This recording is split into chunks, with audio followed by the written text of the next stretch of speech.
mau bicara tentang eksponen dan logaritma. Pertama eksponen dulu ya. Kita mulai dari definisi. A pangkat M itu berarti perkalian A jumlah M. Ingat definisinya. Dari situ ada sifat-sifatnya nih. Kalau gue punya A pangkat M, gue kaliin dengan A pangkat N, jadinya kan gini. Gue punya A jumlah M dikaliin A jumlah N. Jadinya ada berapa total jumlah A-nya? A pangkat M tambah N gitu. Karena A-nya ada M plus N buah. Kalau ini sifat kedua nih, kalau A pangkat M, gue bagi dengan A pangkat N. Ya, berarti yang di atas A-nya ada sejumlah M, yang di bawah A-nya ada sejumlah N kan? Coret-coret. Berarti A-nya berkurang berapa? Yang di atas jadi berkurang N kan? Berarti A-nya itu pangkat M min N. Sifat yang ketiga, kalau A kali B gue pangkatin M. Berarti kan ada AB kali AB kali AB sejumlah M kan? Kumpulin deh A di satu sisi. Ada berapa A? Ya ada M buah A, jadi A pangkat M. Ada M buah B juga kan, jadi B pangkat M. Sifat yang keempat, andai kan gue punya A pangkat M, gue pangkatin lagi N, itu kan berarti ada A pangkat M, ya ada A pangkat M sejumlah N buah. Berarti kalau gitu ada berapa A-nya? M kali N kan? Berarti A pangkat M pangkatin lagi N itu sama dengan A pangkat M kali N. Atau bisa gue tulis ulang jadi A pangkat N yang dipangkatin lagi M. Ya, bisa di switch jadinya kan? Karena sama aja. Yang kelima, andai kan gue punya A pangkat 0 itu sama dengan 1. Nah, juga tahu ya. Dari mana datangnya? Sekarang gini, A pangkat M, lo bagi dengan A pangkat M nih. Jadinya 1 kan? Sesuai dengan sifat yang nomor 2, itu kan A pangkat M min M. Berarti sama dengan A pangkat 0. Berikutnya, kalau gue punya seper A pangkat M, itu sama aja. A pangkat min M. Nah, terus satu lagi nih ya. Kalau misalnya gue punya akar, ya misalnya gini, A pangkat setengah, itu berarti A-nya itu ditarik akar pangkat 2-nya. Ya. Jadi kalau A pangkat M itu akar pangkat M dari A. Oke? Jelas ya dasar-dasarnya. Oke, sekarang gue punya detail-detail penting untuk di eksponen ya. Pertama nih, kalau gue punya A pangkat M, gue pangkatin lagi N, itu berarti A pangkat M kali N. Berarti sama aja kayak A pangkat N dipangkatin lagi M, ya pangkatnya gue switch. Kenapa penting? Contoh, kalau misalnya gue punya 4 pangkat X, 4-nya itu bisa gue tulis jadi 2 pangkat 2 dipangkatin lagi X kan. Berarti sama dengan 2 pangkat 2 kali X. Nah, ini gue switch jadi 2 pangkat X pangkat 2. Nah, contoh nih, gue punya persamaan 4 pangkat X dikurang 6 dikali 2 pangkat X ditambah 8 sama dengan 0. Coba cari X-nya gimana? Lo lihat, 4 pangkat X itu bisa gue tulis dalam bentuk 2 pangkat X dikuadratin. Terus dikurang 6 kali 2 pangkat X ditambah 8 sama 0. Sekarang, kalau 2 pangkat X-nya gue kotakin, yang kiri jadi kotak kuadrat kan. Jadi persamaannya kotak kuadrat min 6 kotak plus 8 sama dengan 0. Persamaan kuadrat bisa difaktorin, kotak min 2, kotak min 4 sama dengan 0. Berarti kotak 1 sama dengan 2, kotak 2 sama dengan 4. Nah, si kotaknya itu kan 2 pangkat X. Berarti 2 pangkat X 1 sama dengan 2 pangkat 1. Ya, 2 kan tadi kan. 2 pangkat X 2-nya sama dengan 4. Atau 2 pangkat 2. Berarti X1-nya bisa sama dengan 1. Karena 2 pangkat X1 sama dengan 2 pangkat 1. X1 sama dengan 1. X2-nya sama dengan 2. Inilah nilai-nilai X yang memenuhi. Oke? Berikutnya nih, kalau gue punya A pangkat 2/3, berarti sesuai definisinya, yang pangkatnya di atas, jadi A pangkat 2 gitu kan, diakarin, tarik akar pangkat 3, yang pangkatnya di bawahnya gitu, misalnya 2/3. Jadi kalau A pangkat M per N, itu A pangkat M, akar pangkat N dari, kalau A pangkat M per N, berarti sama dengan akar pangkat N dari A pangkat M.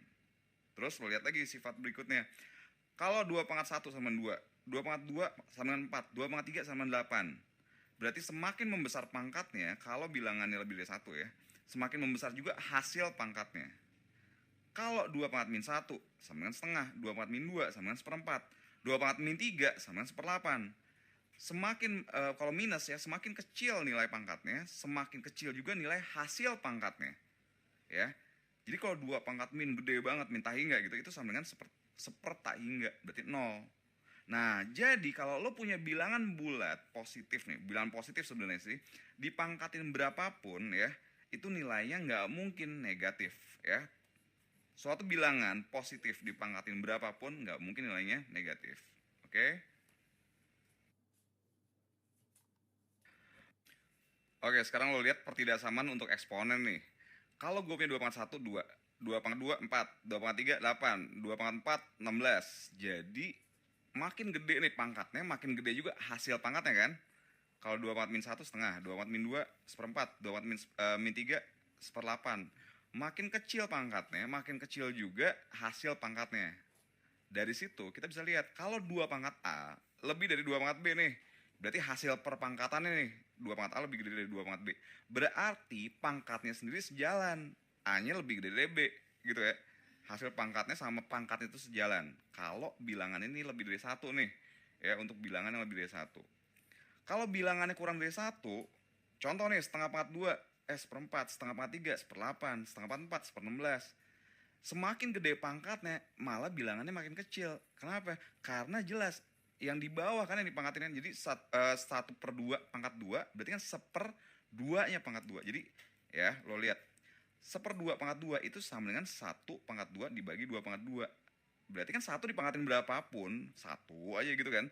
Kalau di bawahnya ya makin gede gitu, membesar. Jadi kalau gitu pangkatnya makin gede, nilai hasil pangkatnya makin kecil malah. Berarti kalau gue punya setengah pangkat A lebih dari setengah pangkat B nih, ya berarti pangkatnya justru kebalik, A-nya kurang dari B.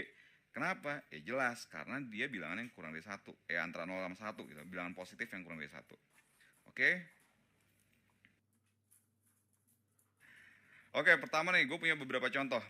Yang pertama, kalau gue punya 2 pangkat X plus 4 nih, sama dengan 8.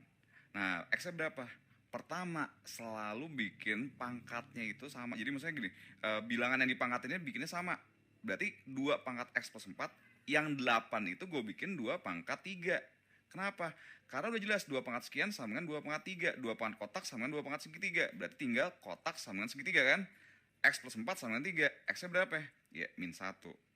Yang kedua masih sama, 2 pangkat 2x min 1 nih, sama dengan 1, x-nya berapa? Samain dulu kan pangkatnya. Berarti, samain dulu bilangan yang dipangkatin.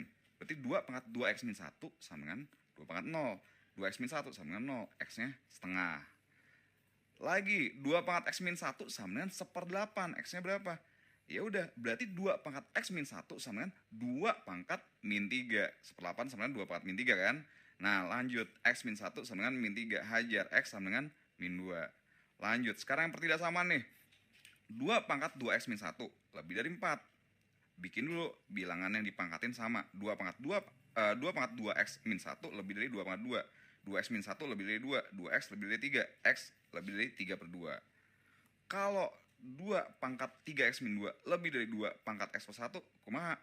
Ya udah, sama kan? Pangkatnya aja tinggal 3x min 2 lebih dari x plus 1. 2x lebih dari 3, x lebih dari 3/2.